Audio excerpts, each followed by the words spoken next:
Hi everybody, my name is John. And I'm Shannon. And together we are Bears Adventures. Hey now, take a step outside and seize the day now. Set aside your worries, it's okay now. The sun is here to stay. Blue skies, feel the wind beneath you as you fly by. Dancing on a cloud, it lifts you high, high, high. Your troubles blow away. And oh yeah, everything you want's right here. And oh yeah, the music's never been so clear. It goes oh, oh, na na na na na na na na. Oh, oh, na na na na na. This is our first video together. We wanted to get on here and do an introduction video about ourselves and our channel. I'm John. And This I'm is Shannon. My wife Shannon, and together we have two kids, Caleb and Kirsten. And then we have two ornery dogs, Kinsey, who is ornery, and Capone, who is the lovable Old English Bulldog. We're in the process of downsizing our home. We're at the beginning stages of really getting downsized. We're coming down to the final couple months. What kind of led us on this full-time RV life adventure that we're planning on taking here in the next few months is we've been married for 19 years. Yeah, 19 years. Just had our 19th anniversary. And for most of this 19 years, through the different employment that I've had and careers paths that I followed, it's taken me away from home.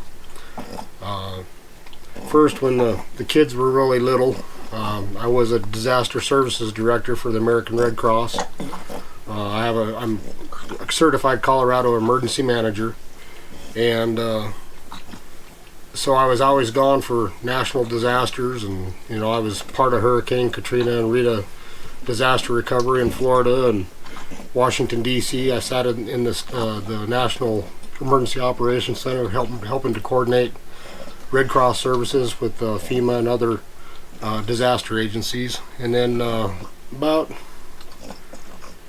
4 or 5 years into that career, I kind of switched up and went back into wildland firefighting. And so I was all over the United States for mainly Texas and Colorado, Wyoming. I went to Idaho, Utah, California. I was all over the country for these big wildland fire events on the national incident management teams. And he loved it. Oh, I loved it. I loved it more than anything in the world. But then the kids got to be starting to be a handful as they got a little older, and so I decided to come home, and then I got into my last career field as a welding inspector. I did a lot of welding when I was younger, before I got married, and so I went in the oil and gas industry and as an inspector in the oil and gas pipelines and construction. So through all these different careers I was always traveling, living in my fifth wheel wherever I went. Barely getting to see my family because when the kids were in school, I didn't get very much opportunity to see them. So, excuse me, I got a little bit of this cold bug. It's not the coronavirus. Yeah, hopefully it's not the coronavirus. If not, sorry, honey. No, thanks. Yeah. But anyway, so my last project that I was working on in the oil and gas industry, I was over in the Front Range of Colorado working for a couple of years, living in my RV there in Brighton. And one afternoon I got a call from work that I needed to come home, and it wasn't my wife that called. but our 19-year-old son, who was just fixing to graduate high school, was killed in a motorcycle accident. So I grabbed my father-in-law because he was over there working too, and we came home. So after we got all that situation handled, and I went back over to the Front Range of Colorado and finished out the project that I was working on, and I decided that it was time that I came home for a while to kind of help my wife and my daughter. My daughter's in her senior year of high school this year, and so I decided it was time to come home and spend that last year with her and help get her through high school and get her on her journey to being an adult. She was accepted to a couple different colleges here in Colorado, so universities. So as soon as she's done here at high school, we're loading up the fifth wheel, and we're going to be empty nesters and doing a little bit of traveling. So you want to say anything more about Kirsten graduating and talk about the current situation if Kirsten graduates with the beer flu? Yes, if Kirsten graduates, and I don't say that because she's doing poorly in school. It's just that they've canceled classes until April 20th now. So she's actually quite bummed, and I am quite heartbroken for her as well. She's very, very into her choir, and they do competitions regionally, and all of those competitions have been canceled because of this. And then they found out that their prom was canceled because of this. So she's pretty bummed out and pretty upset that she's not going to have, I guess, what you'd call a typical senior year. So now our mission is to her not to lose her motivation and graduate and still be excited for college, although it's kind of tough because all of her visits and orientations have been indefinitely canceled, which I'm sure at some point they'll come back, but she's pretty bummed off about it, and I'm really bummed. That's Capone over there scratching his ear. I want to see one of my kids graduate really badly. That's something that I always told my kids. That was my number one job, was get them through high school, get them to graduate, and then they could decide what to do with their life. So hopefully things will go back to normal before we have to leave, and we can watch her graduate, but a lot of that dictates on when we're out of here. Yeah. So this RV adventure we're planning on taking, it's really not nothing new to either one of us.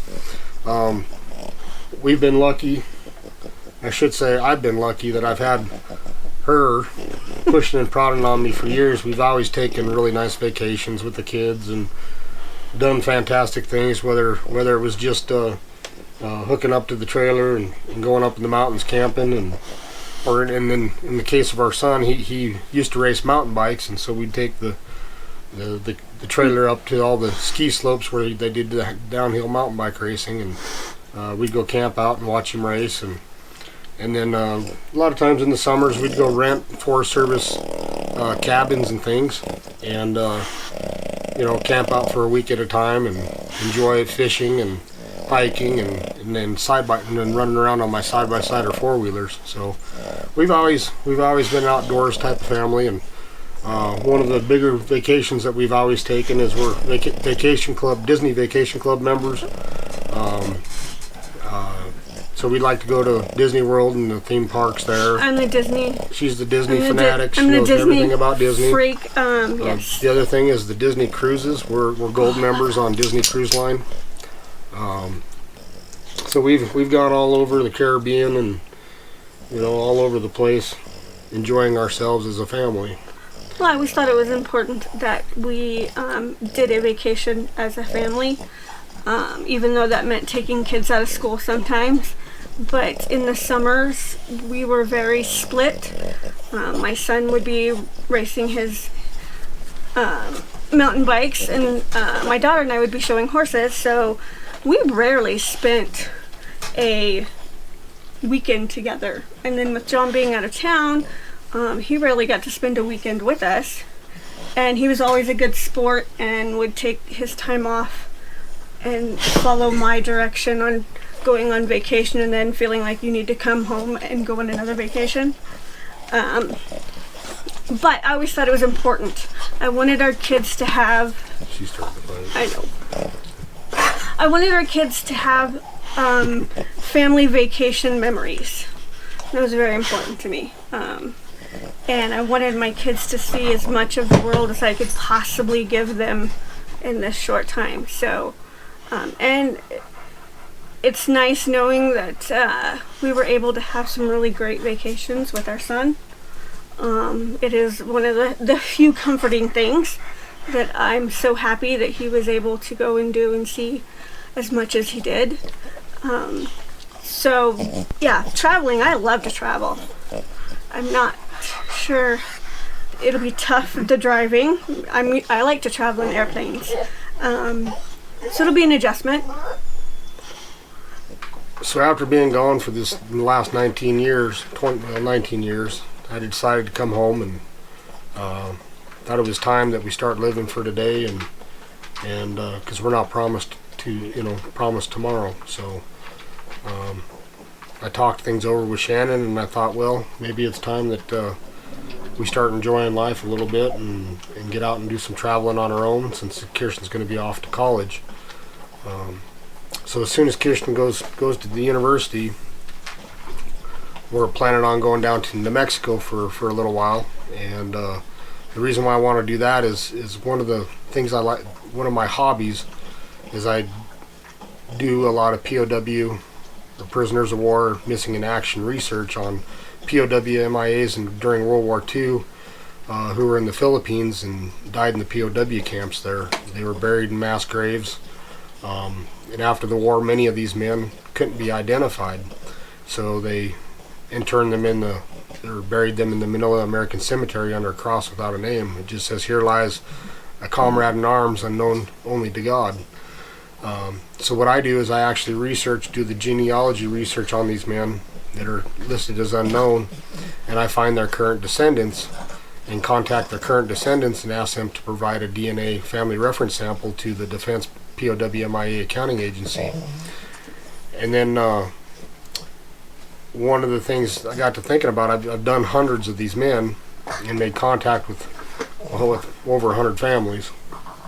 And I have many POWs right now that are actually been disinterred, and their remains are sitting in the lab in Hawaii, waiting to be identified. So we've got some results coming here pretty quick. But anyway, one of the things that I decided to do is not only do the research on these men, but I thought it was time that somebody started telling their story. We never hear about them. We never hear about what they did for our country and the sacrifices they paid for our freedom. And I thought now's a good time to start telling their stories. I started a podcast called Stories of Sacrifice. So in this podcast, what I do is I actually interview their families, and I get the POW's background of when they were growing up, and what their life was like, where they lived, and kind of the things that they did, and then we tell the story about their service and their sacrifice that they paid. So if you're on a move day or something and want to listen to some good interviews, get on iTunes or your favorite podcast player, Google Podcasts, look up Stories of Sacrifice and listen. They're great interviews with these families. So we're going to spend some time down in New Mexico to start things off. Like I said, the New Mexico had the largest number of those that are listed as missing in action from World War II in the Philippines. It was the 515th and the 200th Coast Artillery Regiment. They were federalized and sent over there just before Pearl Harbor was bombed, and like I said, they still have the largest amount that are MIA. So I plan on going down to New Mexico first, start doing some family interviews. I'm going to do this interviews and video vlog, and then also on my podcast, so that way more people can hear it and see it. And then we're also going to have a channel. This channel is also going to be dedicated to our RV life and our RV travel. So it's kind of going to be a two-pronged type of channel. We're going to have the POW-MIA stuff, and then we'll have Bears Adventures, where Shannon and I will be vlogging a lot of our travel, and that way our daughter Kirsten can keep up with us and stuff while we're on the road. One of the things that, after we leave New Mexico, we're going to be traveling through Texas and Alabama and into Florida and places in the South. And what we're going to kind of do is maybe look at finding a home base, a place, an RV lot or something that we can buy or rent for long term, that where we can have some place to call home. And during Christmas and spring breaks and fall breaks, Kirsten will have a place to come hang out with Mom and Dad, and we can still enjoy our family life as well. So, but we're also looking at doing our domicile in Florida, because we want those good Disney Disney breaks. in-state discounts, because being such Disney fanatics. So that's kind of us in a nutshell. Like I said, we're just sitting here waiting for Kirsten to graduate, and if this darn beer bug doesn't shut her graduation down, we'll be doing good. But we just wanted to get our faces out there, let everybody know who we are, and hopefully here you'll start seeing a lot more of us. We'll start doing some campground reviews and trail reviews up here around western Colorado, where we're currently at, to try to get the channel going with the traveling aspect. We've got a lot of hiking, mountain biking, and all kinds of outdoor recreational areas around where we're at, the Colorado National Monument, the Grand Mesa National Forest, and other places, where we're going to start getting out and videoing it and showing you guys, hey, this is a great place to come for a week or two and hang out and have fun. We're only about an hour's drive from Moab, Utah, and many points south of there. So Durango, Colorado, Dolores, Dove Creek. One of my favorite places around here is actually Silverton, Colorado. If you haven't been to Silverton and rode the Silverton Durango train, narrow gauge train, you need to do it. Yes. It's a must do. It's beautiful. And go see all the old ghost towns and all the historic gold mining stuff. It's a pretty good adventure around here, and so many things to do. But that's us in a nutshell. And please don't forget to like and subscribe to our channel, and ring that bell to get notifications. I'm going to start doing a lot of live streams, and hopefully getting heavily involved with the RV full-time RV community, and active with all the veterans groups and things like that. Another thing that I do too is I'm a volunteer with Purple Hearts Reunited, and I do a lot of genealogy work for that nonprofit organization. And one of my plans is to start returning military Purple Hearts while I'm out on the road for Major Zachariah Fike. So it's been good to see y'all. I appreciate you stopping in, and we'll see you on the road, hopefully. Yep, absolutely. Thank All right, you. everybody.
sit back.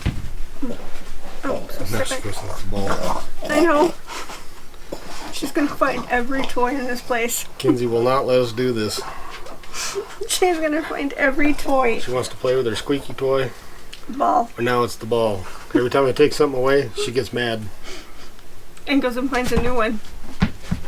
Now she don't know which one to use. Okay, we got So 30 seconds. I hope you can put up with the wiggling and the jiggling and the pig noises here. She likes to grunt and snort, and don't make it worse. I'm sorry. I'm just, She thinks it's playtime, yeah. while Capone is over there on the bed sleeping. He's the good child.